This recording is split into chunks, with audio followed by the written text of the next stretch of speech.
کہ آپ ice cube جو ٹرے ہوتی ہے نا اس میں بنا کے رکھ لیں, 1-2 اٹھایا, اس کو پگھلایا, وہ یوز کر لیا, ٹھیک ہے, تاکہ اس کی شیلف لائف بڑھ جائے.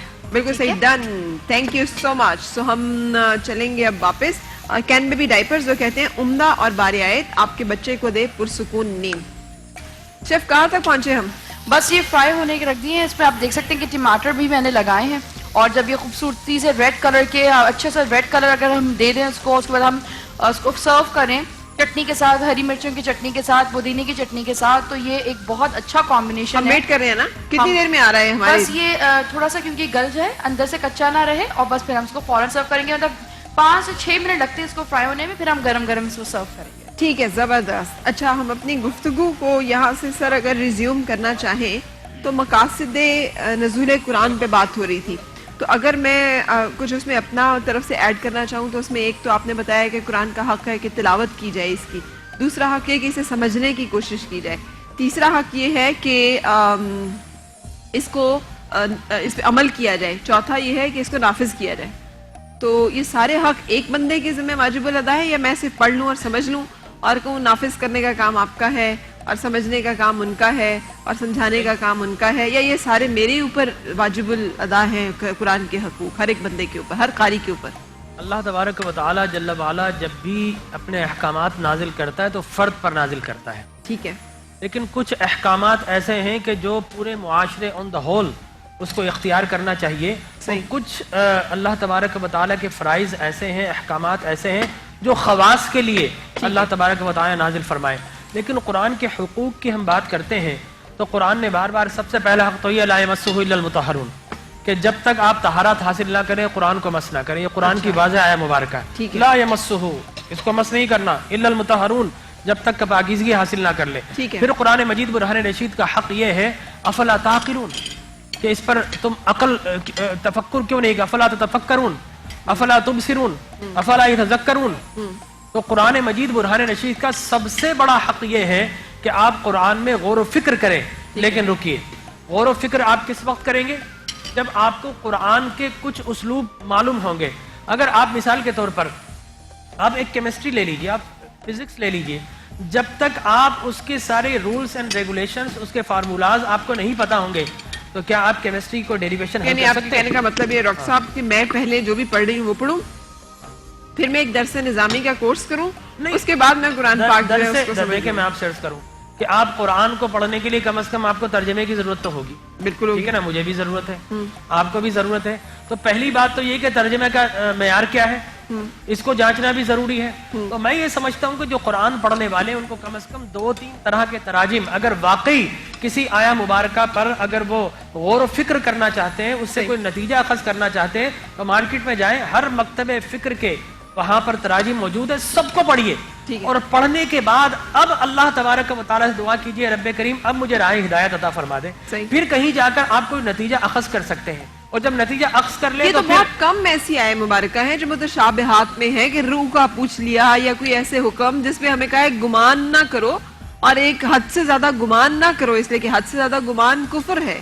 یہ بھی تو ہمیں واضح حکم ہے نا, سوچیں, تدبر کریں, لیکن ایک حد تک کریں اللہ کے بارے میں, اس سے آگے آپ کفر کی حدود میں داخل ہو سکتے ہیں. معاملہ یہ ہے کہ عوام و خواص, جی, محکمات تو یقیناً ہماری سمجھ میں آ جائیں گے, قل هو اللہ احد, اللہ ایک ہے, ٹھیک ہے نا, لیکن قل هو اللہ احد میں بھی آپ نے تو سمجھ لیا کہ اللہ ایک ہے, لیکن اس سے پہلے جو لفظ قل ہے کبھی آپ نے اس پر غور کیا؟ بالکل بالکل, کیوں نہیں کیا, کہہ دیجئے. قل جو ہے قل رسالت ہے, بالکل, احدیت جو ہے وحدانیت ہے, وحدانیت سے پہلے رسالت کو سمجھو. بالکل, اللہ ایک ہے, اس سے پہلے آپ کو یقیناً حضور اکرم صلی اللہ علیہ وسلم کی ذات اور عظمت اور رسالت کو جاننا ہوگا. بے شک, لہٰذا ہم یہ کہتے ہیں احد, اللہ ایک ہے, تو اس سے پہلے کہہ دیجئے پیارے حبیب اللہ ہے کہ یہ کہہ دیجئے یہ رسالت. اچھا ڈاکٹر صاحب, میں آپ سے ایک سوال اور میرے ذہن میں آ گیا, لیکن ریحان بھائی پہلے کرنا چاہ رہے ہیں, میرا بھی سوال سن لیجئے, پھر ان کا بھی میرے ذہن سے نہ نکل جائے. ہم نے مسلمانوں کے لیے اتنا مشکل کر دیا ہے, خدا نہ خواستہ میں نان مسلم ہوتی تو میرے لیے کتنا آسان تھا کہ میں قرآن پاک کو اٹھا کے پڑھنا شروع کروں اور اس کو سمجھوں اور اس کو ویلیو کروں اور اس کو اسیس کروں اور کہوں واہ سبحان اللہ یہ چیز واقعی ایسے ہے اور یہ میرے دل کو لگتی ہے. اب مسلمان ہے, وہ یہ ترجمہ پڑھے, وہ ترجمہ پڑھے, وہ اس مسلک کا ترجمہ پڑھے, وہ اس مسلک کا پڑھے, پھر اس مسلک کا پڑھے, پھر اس مسلک کا پڑھے, پھر وہ کہے اچھا یہ بات کیوں. حق پر پہنچنے کے لیے آپ کو جدوجہد کرنا پڑے, تحقیق کرنی پڑے گی. حسب الناس ان یترکوا یقولوا آمنا وهم لا یفتنون, کہ آپ نے سمجھ لیا ایمان لے آئے تو بس یہی کافی ہے. اللہ فرماتا نہیں آزمائش ہوگی. لہذا قرآن مجید برہان رشید کا بھی تقاضا ہے. ہم چھوٹی سی کتاب پڑھنے کے لیے, ایک چھوٹی سی پوئم پڑھنے کے لیے اساتذہ کو ہائر کرتے ہیں. بابا بلیک شیپ کے لیے بھی آپ کو کسی کے پاس جانا پڑتا ہے. ٹوئنکل ٹوئنکل لٹل اسٹار کا مطلب کیا ہے آپ کو معلوم کرنا پڑتا ہے. فصاحت و بلاغت ہے, اس کو جاننے کے لیے آپ کو کچھ تو جد و جہد کرنا پڑے گی, اسٹرگل کرنا پڑے گی. یہ نہیں ہے گھر بیٹھ کر آپ نے کہا کہ ایک طاق سے قرآن نکالا, ترجمہ دے کا اپنا مفہوم بنایا وہ چلے. نہیں جناب, قرآن پر غور و فکر. افلا تعقلون, افلا تتفکرون, افلا تبصرون, ٹھیک ہے نا, افلا یعقلون. بالکل. ریحان بھائی کیا پوچھنا جی, آپ نے ابھی بات کی نا قل هو اللہ احد, تو برادر عالم استاد زمن شہنشاہ سخن فرما رہے ہیں قل کہہ کے اپنی بات بھی لب سے تیرے سنی, نفس تیرے منہ سے سنی. سبحان اللہ. قل کہہ کے اپنی بات بھی لب سے تیرے سنی, ٹھیک ہے, اللہ کو ہے اتنی تیری گفتگو پسند. واہ واہ واہ. اب میں بریک لے لوں اگر آپ کا سوال مکمل ہو گیا تو. پسند. صحیح. سو میں بریک کے لیے رک رہی ہوں یہاں پہ, اور بریک کے بعد پھر آپ سے ملاقات.